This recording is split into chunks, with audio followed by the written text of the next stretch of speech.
Counter മണി counter മണി ചിരിയുടെ തമ്പുരാൻ counter മണി ചിരിക്കും മണിയോ മണിയല്ല മണി എന്താ ചേട്ടാ രാവിലെ ഞാൻ പറഞ്ഞു വിട്ടായിരുന്നല്ലോ കിട്ടിയില്ലേ എന്നാലും ഞാൻ എല്ലാം അറിയാവുന്ന ഒരാളെ ഉണ്ട് അങ്ങോട്ട് വിട്ടത് അങ്ങോട്ട് വരാനോ അച്ഛാ എനിക്കൊരു മീറ്റിംഗ് ഉണ്ട് അച്ഛാ അത്യാവശ്യമായിട്ടൊരു മീറ്റിംഗ് അറേഞ്ച് ചെയ്തിട്ടുണ്ട് അത് കഴിഞ്ഞ് ഉടനെ വന്നേക്കാം ഓക്കെ ഓക്കെ ശരി അച്ഛാ ഓക്കെ എന്നാലും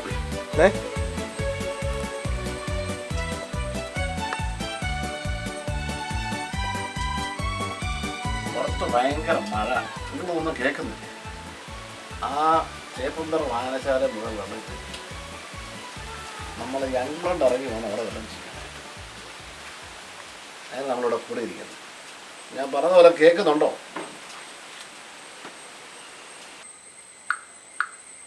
അച്ഛാ ഞാനൊരു സാധനം എഴുതിയിട്ടുണ്ട്. നമ്മൾ ദുരിതാശ്വാസ ക്യാമ്പിൽ കൊടുക്കേണ്ട മെയിൻ സാധനം സ്നേഹം, സാന്ത്വനം, പിന്നെ ഇച്ചിരി കഞ്ഞി. എങ്ങനെയുണ്ട്? കഞ്ഞിയൊക്കെ കൊള്ളാം ചേട്ടാ. ഇൻസ്റ്റാഗ്രാമിൽ പിള്ളേർ മെസ്സേജ് അയച്ചുകൊണ്ടിരിക്കുക. അവിടെ വൈഫൈ എല്ലാം കിട്ടും. എല്ലാം റൂട്ടറബിളോ ഗീട്ടറബിളോ നോക്കേണ്ടി വരും. എടാ മഹാഭാവി, മനുഷ്യനോട് വെള്ളം പോങ്ങി ആകെപ്പാടം നശിച്ച് കിടക്കുക. അതിനിടയില്ല അവൻ്റെ ഇൻസ്റ്റാഗ്രാമിൽ ട്വിറ്ററും. നീ അമ്മാരുടെ ലൈവായിട്ട് വരാൻ പറ പൊതുപ്രവർത്തനത്തിന്. കാരണം അമ്മാർക്ക് മൊബൈൽ ലൈവായിട്ട് വരാതെ ജീവിതത്തിൽ ലൈവായിട്ട് ഇറങ്ങാൻ പറ. ഇവിടെ ഒത്തിരി കാര്യങ്ങൾ ചെയ്യുവാനുണ്ട്.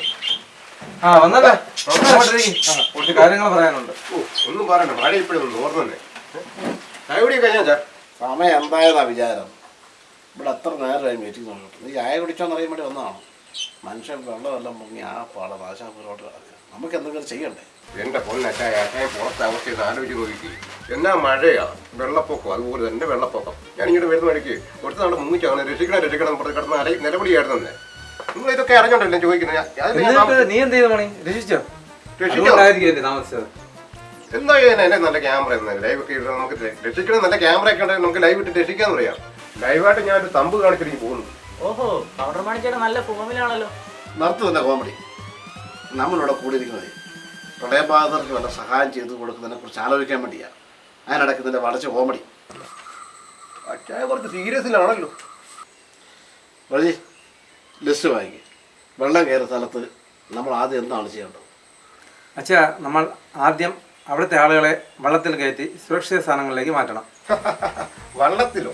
നമ്മുടെ നാട്ടിലെ വള്ളങ്ങളുടെ അവസ്ഥ അറിയാൻ പറ്റുമോ? ആളുകളെ രക്ഷിക്കാൻ വേണ്ടി വള്ളത്തിൽ കയറ്റിയാലേ പിന്നെ വള്ളത്തിലുള്ളവരെ രക്ഷിക്കാൻ നാളെ ഹെലികോപ്റ്റർ എടുക്കേണ്ടി വരും. അറിയാമല്ലോ. അതെന്താ ചേട്ടാ അങ്ങനെ പറഞ്ഞേ? എടാ സുനി, കഴിഞ്ഞ പ്രാവശ്യം വെള്ളം പൊങ്ങിയ സമയത്ത് നിങ്ങൾ കാര്യങ്ങൾ മറന്നുപോയോ? എടാ കഴിഞ്ഞ പ്രാവശ്യം വെള്ളം പൊങ്ങിയപ്പോയില്ലേ അത് നമ്മുടെ പൈലിച്ചേട്ടന് ഒരു വള്ളം ഇറക്കി. എന്നിട്ട് ആ വള്ളം തൊഴ അറിയാം ആരെങ്കിലും അതിനകത്തുണ്ടായിരുന്നു. ഒറ്റ കുഞ്ഞുങ്ങളില്ലായിരുന്നല്ലോ. എന്നിട്ട് ആ വള്ളം നിന്ന് തെങ്ങിൻ്റെ അങ്ങേറെ തന്നെ തെങ്ങിൻ്റെ മണ്ടയ്ക്ക്. എന്നിട്ട് ലാസ്റ്റ് ഫയർഫോഴ്സിനെ വിളിച്ചല്ലേ ഈ വള്ളം ഇറക്കിയത്. നിങ്ങളെല്ലാം ആ കാര്യങ്ങളെല്ലാം മറന്നുപോയോ? ഈ പറഞ്ഞ കാര്യത്തിൽ നമ്മൾ ഈ പ്രാവശ്യം മുൻകരുതലെടുക്കും. നമ്മൾ ചെയ്യേണ്ടത് ക്യാമ്പിൽ വരുന്ന അഭയാർത്ഥികൾക്ക് മാനസികോല്ലാസം കൊടുക്കുന്ന എന്ത് കാര്യമാണ് നമുക്ക് ചെയ്യാൻ പറ്റുന്നത്? നമുക്കിവിടെ പാട്ട് പാടാൻ വെച്ചായ ആളുകളുടെ വിഷമം മാറും. സുനി നന്നായി പാടും. പാട്ടോ? അത് ഇവൻ നല്ല മനോഹരമായ ഐഡിയ. വീടും കൂടിയും വെള്ളത്തിലായി കിടക്കുന്നതിന് മുമ്പ് ചെന്നിട്ട് ആരോഗ്യവനായി ഉണ്ണിയെന്ന് ഇവൻ പാടിക്കഴിഞ്ഞാൽ അവർക്ക് ബോധക്കേട് വരുമോ? എൻ്റെ പുനരേജി ആവശ്യമില്ലാത്ത പരിപാടി. ജീവിതത്തിൽ അവരുടെ ജീവൻ കളയാതെ അവരെ രക്ഷിക്കാനുള്ള കാര്യങ്ങൾ വല്ലതും നോക്കുക. അറിയോ? എന്നാ കൗണ്ടർ മണിച്ചേട്ടൻ ഒരു ഐഡിയ പറ. നമ്മൾ ക്യാമ്പ് ചെയ്തിട്ട് കഷ്ടപ്പെടുന്ന കൈ പിടിച്ച് ആശ്വസിപ്പിക്കണം. എന്നിട്ട് നമ്മളൊരു കാര്യം കൂടെ പറയണം. ഇതിലും വലിയ പ്രളയം നമ്മൾ സിനിമയിലൊക്കെ കണ്ടിട്ടുണ്ടായിരുന്നു. 2018 സിനിമ എത്ര എണ്ണം തിയേറ്ററിൽ പോയി കണ്ടതിനെ ഞാൻ അറിയാം. മണി, ഇനിയെങ്കിലും ഈ വിഷയത്തെ വളരെ ഗൗരവമായിട്ട് കാണും. ഇത് വെള്ളപ്പൊക്കമാണ്, മനുഷ്യൻ്റെ ജീവന് ഭീഷണിയാണ്. റോജി, മെഡിക്കൽ സഹായം കൊടുക്കാനുള്ള കാര്യങ്ങളൊക്കെ റെഡിയായിട്ടുണ്ട്. അവിടെ വരുന്നവർക്കും പനി ജലദോഷമൊക്കെ പിടിക്കാൻ സാധ്യതയുണ്ട്. അതിനുള്ള എന്തെങ്കിലും സംവിധാനം ഒരുക്കിയിട്ടുണ്ടോ? പാരസെറ്റമോൾ ഗുളികയും ORS ലേനി പാക്കറ്റുകളും പിന്നെ കുറേ ഡെറ്റോളും കരുതിയിട്ടുണ്ട്. അതുപോലെ ചേ എന്നാൽ പിന്നെ കുറച്ച് സഹതാപം കൂടെ കരുതിക്കുക. മരുന്ന് കൊടുക്കുമ്പോൾ നമുക്ക് ഉണ്ടാകുന്ന ലുക്കുണ്ടല്ലോ, അത് കാണുമ്പോൾ തന്നെ ആൾക്കാരെ പകുതി പനി അങ്ങ് മാറിക്കോളും. അച്ഛാ, ഭക്ഷണത്തിന്റെ കാര്യം കൂടെ നോക്കണം. ബിരിയാണി കൊടുക്കണോ അതോ കഞ്ഞിയും പേരും മാത്രം കൊടുത്താൽ മതി?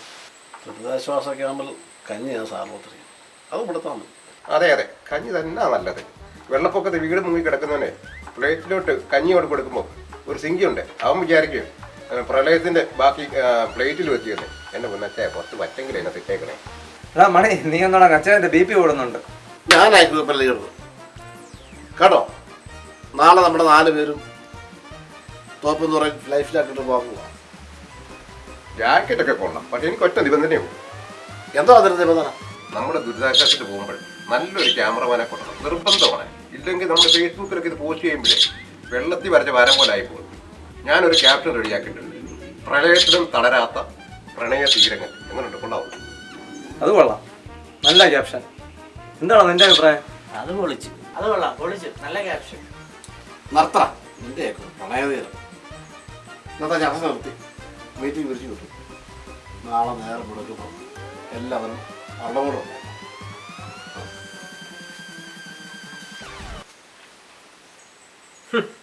എടാ റെജി, അച്ഛൻ ഈ മണിയുടെ കൗണ്ടർ താങ്ങാനുള്ള ശേഷിയൊന്നും ഇല്ലെന്ന് കണ്ടല്ലേ, ഇറങ്ങിപ്പോയാൽ കണ്ടില്ലേ? ഇതിലും വലിയ വെള്ളപ്പൊക്കം എത്ര ന്യൂസ് ചാനൽ ഈ മണി കണ്ടിരിക്കുന്നത്? കൗണ്ടർ മണി.